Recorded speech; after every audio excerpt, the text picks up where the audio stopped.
Welcome to this workshop on how to parent the teenage brain. We're delighted that you could join us today. So, who is this for? Who is this workshop for? Well, primarily it's for parents and carers of teenage children, but it's also for professionals and people who support teenage children, including mental health and allied health practitioners, social workers, educators, teachers and trainers.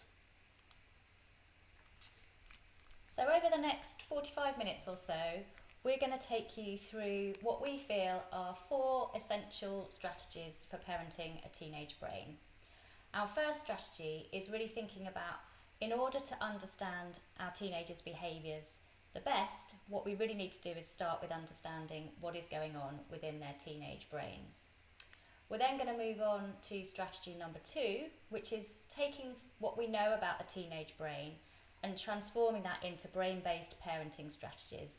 And we're going to focus on just a couple of common teenage problems today, but hopefully there'll be ideas that we can transfer to other teenage problems also. Our strategy number 3 is really thinking about the parent relationship that we have with our teenagers and how we can use that relationship to influence and change teenage behaviours. And then strategy number 4 is about promoting healthy and positive emotional well-being in our teenagers. Again, thinking about the relationships that we have with them. So we're going to give some time at the end of the workshop for some questions and answers. If there's questions that you have that come up during the workshop, please feel free to put them in the chat and we'll do our best to address them at the end of the workshop. So just before we get started, there's just some important things for us to say. So sadly, the strategies that we're going to share with you today and the ideas that we're going to share are no magic fix. This really does require time, effort and persistence from you in order to be effective. Some parents might see benefits sooner, some later, some more or some less. But what we know is because these strategies are based on the latest neuropsychology and psychological understanding of teenagers, these strategies really do work when we're able to put that time and effort in. We've got lots of great content to cover, so what we'd advise, if possible, is for you to turn your phones off or at least switch them to silent so that you're not distracted and you can hopefully get the most out of what we're going to share with you today. And then perhaps most importantly, remembering that parenting a child of any age, to be honest, is incredibly hard. We all make mistakes, and what we're going to talk about today is not about things that are going to make you the perfect parent. So it's really important that you remember to be kind to yourself when those mistakes do happen, because they will. None of us are perfect. In fact, there's a really helpful rule that I remember as a parent myself of 60-20-20 rule. And that's essentially saying that for 60% of the time, if we give our kids good enough parenting, then that's going to be okay. If for 20% we're able to really feel like we're getting it right for our kids, that's great. And then that leaves another 20% where actually we can mess it up. But overall, our kids are going to be okay. And I know I certainly hold on to that 20% of making the mistakes. So just remember to be kind to yourself. Okay, so I'm Dr. Zoe Webb, and this is Dr. Ben Webb. And together we're a clinical psychologist and a neuroscientist with around 30 years experience between us. And most of that experience has been around educating others on the links between brain development, parenting, behaviour management and mental health, and in clinical practice offering psychological therapies across a range of approaches for young people and their families. But I've already alluded to this, and perhaps the most important thing is that we are parents of 2 teenage children. So we may have already or may be about to experience some of the challenges that you already have. So we're coming at this workshop not just from a professional perspective, but from a personal one too. So often as teenagers enter the as young children enter the teenage years, a question that parents often ask themselves is, what happened to that happy and well-behaved child that I've been looking after for more than a decade now? Who is this person who I don't seem to know anymore? And that's because some teenage behaviour can often seem very confusing and contradictory. So teenagers can be impulsive and emotional, but then they don't consider the feelings of others.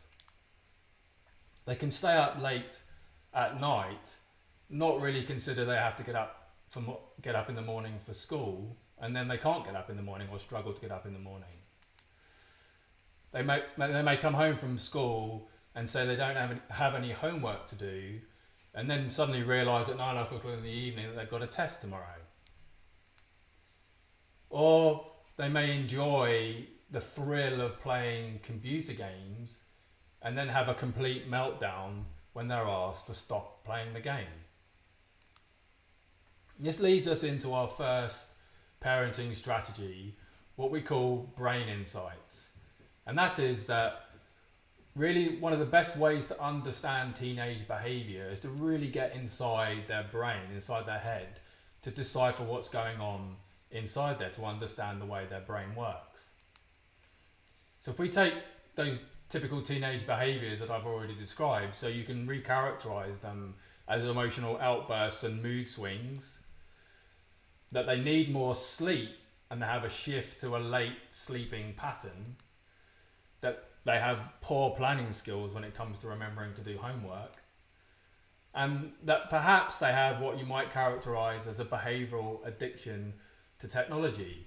And actually, these behaviours are all a natural and completely normal consequence of the changes that are happening inside their brain as they move through the teenage years. And that's because teenagers are working with a brain that's actually still being wired up. The different parts of it are still being connected up. So from when they move into puberty, right the way through until their mid-20s, it's not till about 25 years old that adolescence actually finishes, their brain is completely rewiring itself. It's completely reconnecting up different parts of the brain. And this really shapes how teenagers behave. So the way the brain develops during the teenage years is it actually starts from the back of the brain, works its way forward across the teenage years up until they're 25 years of age. And it really starts with really basic functions. Like, to begin with, the things that get rewired are their senses and their coordination. So how they actually interact with the world around them. And as teenagers get older and move into the later teenage years, this brain rewiring starts to shape increasingly complex behaviour. So things like what we call emotional regulation, their ability to control their emotions and the way they react to situations. And the last place in their brain to be wired up, to be connected up, is what we call the frontal lobe. Right at the front of the brain here is the frontal lobe, which controls their rational thinking, their ability to carry out plans, their decision making. And we think of this part of the brain as the boss or the chief executive of the rest of the brain. So because it's regulating all other parts of the brain. So essentially for teenagers, all parts of their brain are in place, but they're not actually yet working together in unison, and they don't have a boss, this frontal lobe, to regulate the way the different parts behave. So this brain rewiring that I've just described actually gives us a lot of insight about the way teenagers behave. So if we go back to these typical teenage behaviours that I've already illustrated, teenagers are governed by their emotions, making them impulsive and moody, because actually the emotional part of their brain is not yet connected to the rational frontal lobe, which later in life makes us less reactive to things. Teenagers need more sleep because the rewiring of their brain actually happens while they sleep, and this uses up huge amounts of energy. So teenagers stay up late and wake up late because their biological clock inside their brain, called the circadian rhythm, is actually shifted forward in time, which encourages them to stay up late and wake up late. And this gradually happens and moves further and further forward in time as they move through the teenage years, and then comes back to the way we sleep as we move into adulthood. So a teenager isn't potentially prepared for their test the next day because their frontal lobe, which makes a plan to organise their revision, isn't actually yet wired up to the brain part that executes this plan, so they don't deliver on the plan. They forget to bring their books home for the revision for the test. So teenagers find it hard to stop gaming because their rational frontal lobe isn't yet controlling what we call their brain's reward system, which is pumping out this pleasure chemical, this brain chemical called dopamine, and giving them massively pleasurable feelings each time they get to a new level of the game. They pick up bonuses, they pick up money, or whatever it is they're doing on the game. It gives them huge amounts of pleasure. So when you discover these brain insights as a parent, 3 things happen. So first of all, you become aware of where teenage behaviour comes from. So all behaviour comes from somewhere, and in the case of a teenager, it's a brain which is still a work in progress. And then you start to understand the actual causes of these confusing behaviours. So things like that unregulated emotional brain, their behavioural addiction to gaming or social media. And then perhaps most importantly, this then empowers you as a parent to actually address the root cause of their behaviour to resolve these common teenage problems. And this leads us directly into our second strategy to encourage healthy habits. And this is that you can resolve these common teenage problems using what we call brain-based parenting principles. And we just want to illustrate what they are now with a couple of really common teenage problems that certainly in our work with teenagers and parents we encounter pretty much every week with parents and teenagers. I just want to talk you through, so it's both incredibly common problems. I want to talk you through a couple of real case studies to illustrate exactly how we use these brain-based parenting principles to address these common teenage problems. So that's the first one is excessive screen time. So gaming, social media, whatever it may be. And the second one is sleep problems. Okay, so we've changed the names of the protagonists in these case studies to protect their identity, but these are real examples of the interactions we have with parents and teenagers. So this is Dylan's mum talking to us, and she says, "I wish Dylan would get off his phone, but I don't know how to stop his obsession with screens and devices. I'm worried that he's always on a device. He gets moody and angry when I ask him to stop playing a game or get off his phone." So this may sound familiar to many of you, but what's going on inside Dylan's brain? Well, gaming and social media have flooded his brain's reward system with this brain chemical called dopamine, and this is giving him hugely pleasurable feelings. And long periods in front of a screen have repeatedly activated Dylan's reward system in his brain to release more and more dopamine. And gaming and social media activities that Dylan used to find pleasurable and rewarding actually no longer give him as much pleasure. So now Dylan needs more screen time, more gaming time to feel the same dopamine rush and pleasurable feelings that he used to. So Dylan is actually displaying what we would think of as withdrawal symptoms, very much in the addiction sense, which is why he's moody when he's asked to stop gaming or to get off social media. So what brain-based parenting strategies can we use here to address the cause of Dylan's excessive screen time, what we can think of as a behavioural addiction? But the first one that we can use is to make screen time a privilege for Dylan. So that means when he comes home from school, ask Dylan to do all his homework, to do some chores before he gets access to a screen to play games or to go on social media. So what this does is this delayed gratification actually helps to regulate Dylan's brain's reward system. And you can support this strategy as a parent by role modelling healthy tech habits to Dylan. So showing screen-free healthy screen habits as a parent are very, very powerful, because Dylan's going to learn more from what you do than what you actually say. So the third strategy that we could use with Dylan is to establish some clear screen time rules and boundaries. So things like limiting the screen time and the places where Dylan gets access to the technology. So for example, and certainly this will be the case, no access to screens at least 1 hour before bed. And this does two things actually, and addresses the second issue that I'm going to talk about. First of all, you're limiting Dylan's screen time. Second of all, you're going to help Dylan to sleep better, because screens just before bed, they have blue light in them which wakes the brain up and makes it harder for Dylan to get to sleep. And then because Dylan's reward system needs rules, these types of rules and limits from a parent, because his frontal lobe isn't yet regulating his reward system. So it needs these rules and regulation, these rules and limits.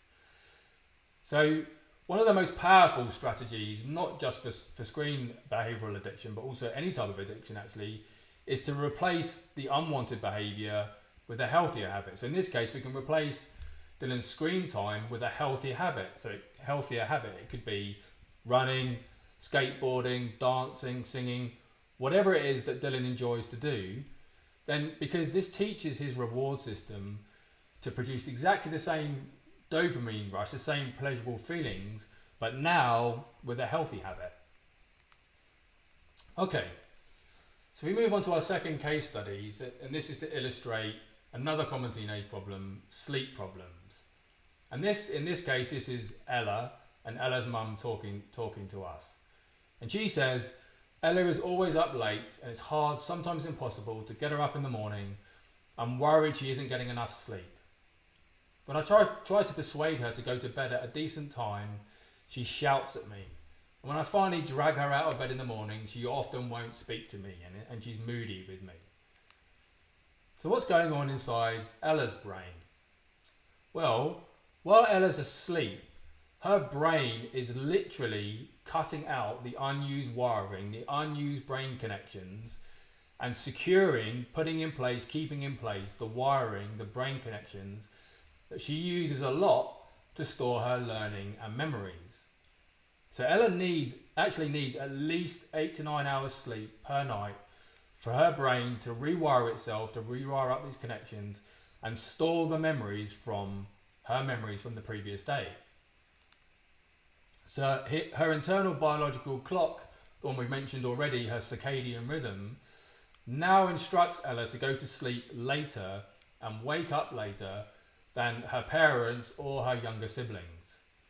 So asking Ella to go to bed at 10 o'clock in the evening is actually the circadian equivalent of telling an adult to go to sleep at about 7 o'clock in the evening, if you can imagine what that actually feels like.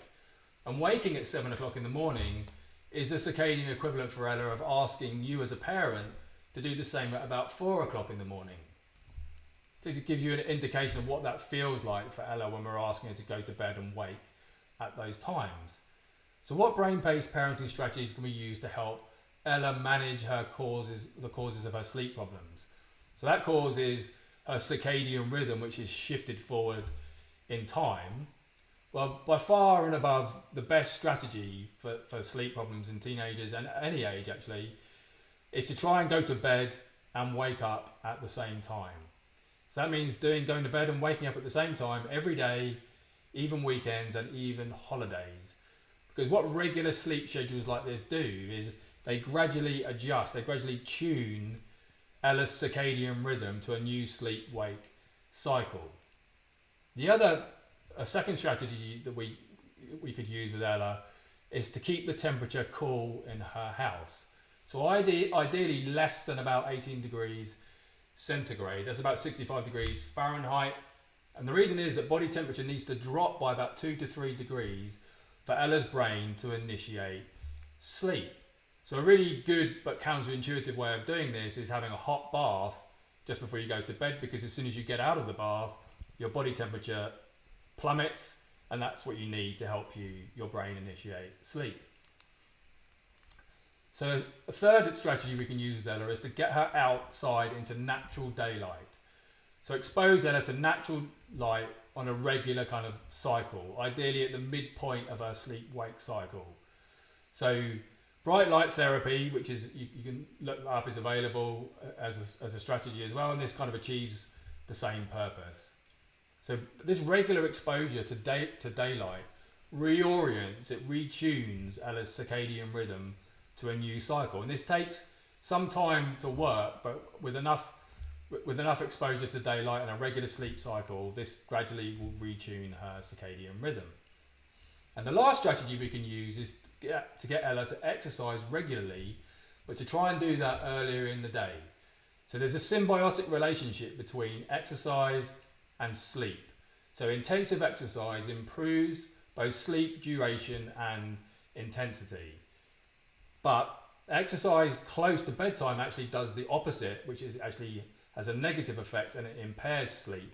And that's because exercise stimulates the brain, so it needs time to calm down before you go to bed. So exercise, we'd encourage Ella to exercise earlier in the day, ideally at least 3 hours before she goes to bed. Okay, so we've been learning about how we can better understand our teenagers' behaviour and therefore learn ways of managing the behaviour by firstly understanding what's going on within the teenage brain.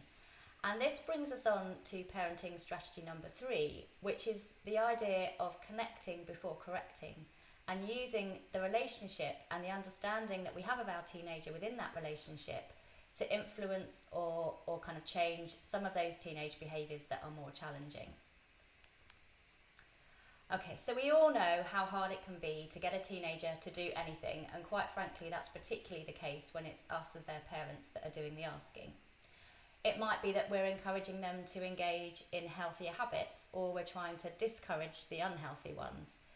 But either way, if we tend to approach changing our teenagers' behaviour with demand or confrontation, often what we find is that only makes things worse, and it generally doesn't tend to improve and lead to the desired outcomes.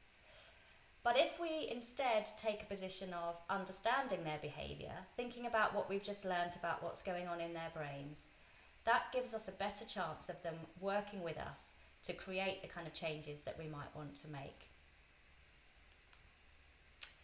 So this brings us on to the idea of connection. Now, as humans, we have an innate desire and need to feel connected to other people.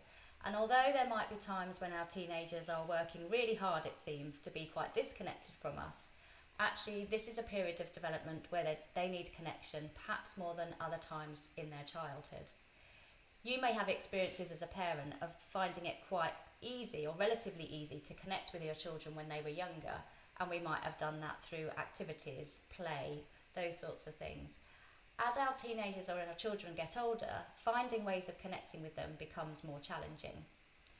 What we're going to talk about today is using a model that is based around principles of playfulness, acceptance, curiosity and empathy. It's the PACE model of parenting. And without going into lots of detail, because we don't have the time today, what I'm going to pull out are just some key principles of that. Now, playfulness is really just about staying playful and maybe engaging in banter with our teenagers, using different kinds of language with them to make that playful connection. But it's also about slightly changing the language we use to convey that we're curious and we're wanting to share our understanding of what we know is going on within their brains and what we think might be happening for them to help them also understand their behaviour better.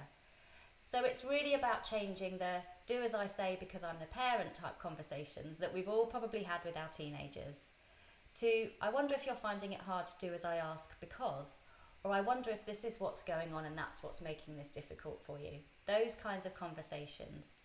Just putting in the I wonder bits at the beginning of sentences, that curious stance that we can take as parents, is a really powerful experience for our teenagers because it shows that we're really interested in trying to find out more about what it's like being them. And then alongside that understanding, if we can show them empathy, we can recognise that this is really hard for them, that being a teenager is really hard, that having rules that we're imposing is really hard, then that makes them more receptive to changing their behaviour. What are we connecting with? Well, we've already thought about the brain-based reasons for their behaviour. So are our teenagers behaving in ways that are reflective of that impulsive frontal lobe that's poor at making decisions? Do they have an emotional brain that feeds off reward, for example? These are all very, very important reasons why our teenagers behave in the ways that they do. But it's also really important to remember that all behaviour in all of us is also driven by our thoughts, feelings and perceptions. And these indications of our internal emotional world are things that can't be judged. I can't tell anybody else how to think, feel or perceive a situation. That is very much part of who they are and is informed and influenced by their experiences. So when we're talking about connection, we've mentioned playfulness, we've mentioned curiosity, we've mentioned empathy, but the other bit in the PACE model is acceptance. And what connection means is acknowledging and accepting all of these underlying reasons for their behaviour. So those brain-based reasons, but also the thoughts, feelings and perceptions that they have. So perhaps they may be feeling that our rules are unfair. Perhaps they feel that by having the rules or boundaries, they're missing out on things. Perhaps they've broken up with a girlfriend or boyfriend and they're feeling rejected. If we hold in mind that those are going to be, those behaviours that come out of those experiences are going to be driven by what's going on in their brain, but also their thoughts, feelings and perceptions, and accepting that, then we're going to be working really hard at maintaining that connection with our teenagers. It's important just to point out at this point in time, however, that when we talk about acceptance of what's driving behaviour, that's not the same as condoning the behaviour.